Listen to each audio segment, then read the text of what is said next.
ഫാസിസത്തെ മുഖ്യ എതിരാളിയായി കണ്ട് മതനിരപേക്ഷതയെ ശക്തിപ്പെടുത്താനാണ് യുഡിഎഫിനെ പിന്തുണയ്ക്കുന്നതെന്ന് welfare party.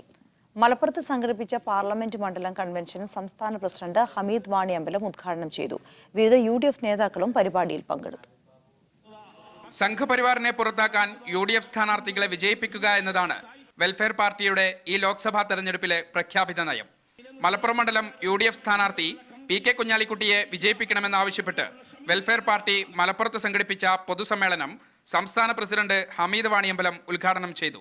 എൻഡിഎയുടെ നേതൃത്വത്തിലുള്ള ബിജെപിയുടെ നേതൃത്വത്തിലുള്ള ഈ ഗവൺമെന്റിനെയും തിരിച്ചു വരാൻ സാധ്യമല്ലാത്ത വിധം പുറത്താക്കണമെങ്കിൽ, ജനാധിപത്യത്തിൽ നമ്മുടെ വോട്ട് ഉപയോഗിച്ചുകൊണ്ട് പുറത്താക്കണമെങ്കിൽ നമ്മുടെ മുമ്പിൽ ഒരൊറ്റ വഴി മാത്രമേ ഉള്ളൂ. ബിജെപിയെ പുറത്താക്കാൻ ദേശീയ തലത്തിൽ ശക്തിയുള്ള മുന്നണി ഏതാണോ ആ മുന്നണിയെ പിന്തുണക്കുക എന്നത് മാത്രമേ നമ്മുടെ മുമ്പിൽ വഴിയുള്ളൂ. മലപ്പുറം പാർലമെന്റ് മണ്ഡലം ചെയർമാൻ നാസർ കീഴുപറമ്പ് അധ്യക്ഷത വഹിച്ചു. ലീഗ് സംസ്ഥാന സെക്രട്ടറി PMA സലാം, മലപ്പുറം ജില്ലാ general secretary advocate UA Latheef എന്നിവരും സമ്മേളനത്തിൽ പങ്കെടുത്തു. ചിത്രം വരയ്ക്കാൻ ചുമരുണ്ടെങ്കിലേ നിലനിൽക്കാൻ കഴിയുമെന്നും രാഹുൽ ഗാന്ധിയുടെ നേതൃത്വത്തിലുള്ള ഇന്ത്യ രൂപപ്പെടുത്താനാണ് വെൽഫെയർ പാർട്ടി UDFന് പിന്തുണ നൽകുന്നതെന്നും നേതാക്കൾ പറഞ്ഞു. മീഡിയ 1 മലപ്പുറം.